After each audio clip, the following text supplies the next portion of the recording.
Assalamualaikum warahmatullahi wabarakatuh. My name is Fionella Izamolida, and now I want to deliver about my presentation entitled New Criticism.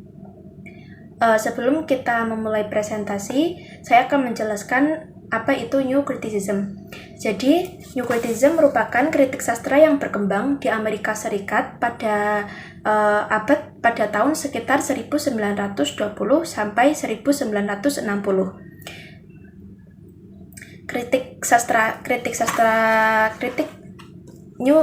New Criticism merupakan kritik sastra yang berfokus pada analisis teks secara mendalam tanpa mempertimbangkan hal lain seperti biografi penulis dan juga latar belakang. As autonomous structure, literary works must be understood intrinsically apart from historical background, apart from the author self and intention. New Criticism view the literary text as a system, a whole structure. Popularization. New Criticism was popular in American high school and college during the Cold War era. Jadi New Criticism itu sendiri sempat populer di sekolah menengah di Amerika dan juga perguruan tinggi di Amerika pada Perang Dingin era tahun 1950 sampai 1970. Selanjutnya yaitu tujuan dari New Criticism. The purpose of New Criticism is to free literary criticism from external context such as author biography and history, and emphasizes the importance of structure and language element in understanding the meaning of the work. With this approach, New Criticism seeks to show that a deep understanding of literary work can only be achieved through a detailed and objective analysis of this component. Jadi tujuan dari New Criticism adalah membebaskan kritik sastra dari konteks eksternal seperti biografi dan sejarah pengarang, dan menekankan pentingnya struktur dan unsur bahasa dalam memahami makna karya. Dengan pendekatan ini, New Criticism berusaha menunjukkan bahwa pemahaman yang mendalam tentang sebuah karya sastra hanya dapat dicapai melalui analisis yang terperinci dan objektif terhadap komponen-komponennya. Selanjutnya yaitu karakteristik of New Criticism. Jadi New Criticism itu sendiri memiliki beberapa karakteristik atau ciri khas. Beberapa dari karakteristik New Criticism yaitu adalah mengarahkan perhatian pada karya sastra sendiri atau ergosentris, lepas dari pengaruh-pengarangnya atau intentional fallacy, lepas dari riwayat terjadinya, lepas dari pendapat pembaca, lepas dari kaum kritisi, heresy of paraphrase, dan juga memandang karya sastra sebagai suatu sistem dan suatu struktur yang utuh. Selanjutnya yaitu Principle of New Criticism. Jadi New Criticism itu sendiri mempunyai beberapa prinsip. Beberapa prinsipnya yaitu yang pertama adalah unity, wholeness, worldness, interconnectedness. Jadi New Criticism itu mempunyai beberapa prinsip struktur, yaitu seperti kesatuan, keseluruhan, kebulatan, dan keterjalinan.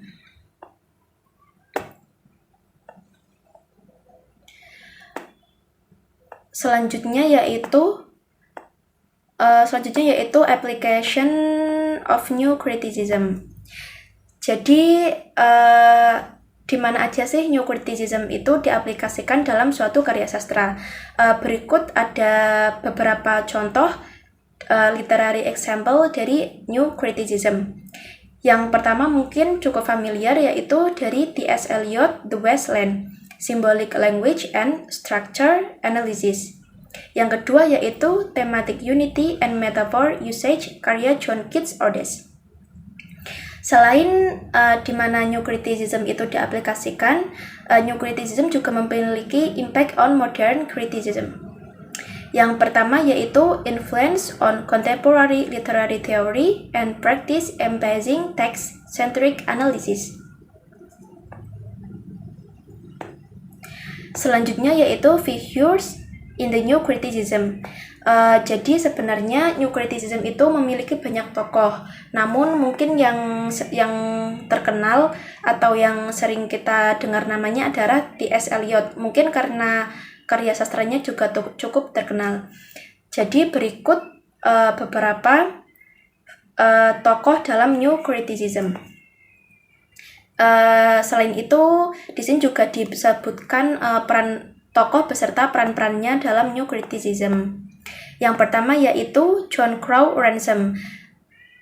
Dia yang pertama kali mengemukakan istilah dari New Criticism dalam bukunya The New Criticism pada tahun 1940. Jadi asal kata New Criticism berasal dari John Crowe Ransom yang didapatkan dari bukunya yang berjudul New Criticism. Selanjutnya yaitu I.R. Richard, pemikir yang berkontribusi besar dalam perkembangan aliran ini, terkenal dengan cara baru dan memandang bahasa yang bergantung pada psikologi dan semantik. Yang selanjutnya yaitu T.S. Eliot, filsafat estetika yang dikembangkan oleh T.S. Eliot mempengaruhi aliran New Criticism dengan fokus pada bahasa konotatif dan makna yang tidak dapat diterjemahkan secara denotatif. Yang kedua yaitu Glenn Brooks. Bersama Robert Penn-Warren, dia menerbitkan buku Understanding Poetry pada tahun 1938, yang kemudian menjadi acuan penting dalam aliran New Criticism. Yang kedua yaitu Robert Penn-Warren, kolaborator Brooks dalam buku Understanding Poetry. Warren juga berkontribusi signifikan dalam pengembangan teori sastra. Yang selanjutnya yaitu Alan Tate, tokoh penting dalam aliran New Criticism. Tate dikenal karena pandangannya tentang sastra sebagai sistem yang otonom dan independen dari konteks sejarah dan biografis. Tokoh yang terakhir yaitu William K. Wimsett Jr., aktivis utama dalam aliran ini. Wimsett berpartisipasi aktif dalam diskursus tentang struktur dan makna sastra.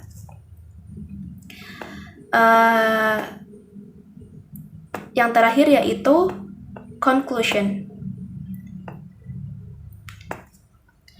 New Criticism is an approach to literary criticism that focuses on analyzing the text in depth without considering external context such as author biography and historical background. New Criticism directs attention to the literary work itself. Literature is constructed by components of the literary text that are interconnected with each other to form a system.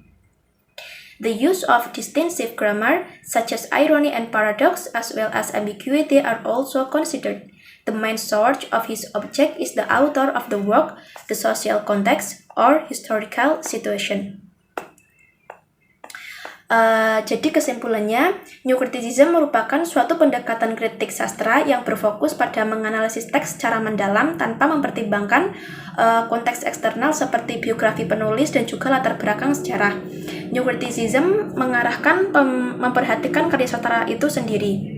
Sastra dikonstruksi oleh komponen teks sastra yang saling berhubungan satu sama lain untuk membentuk suatu sistem. Penggunaan tata bahasa yang khas seperti ironi dan paradoks serta ambiguitas juga dipertimbangkan.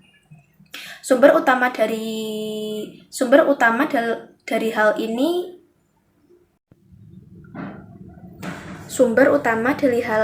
objeknya adalah pengarang karya, konteks sosial atau sejarah situasi. Jadi itulah beberapa pengertian serta penjelasan tentang New Criticism. Cukup sekian yang dapat saya sampaikan, kurang lebihnya mohon maaf. Wassalamualaikum warahmatullahi wabarakatuh.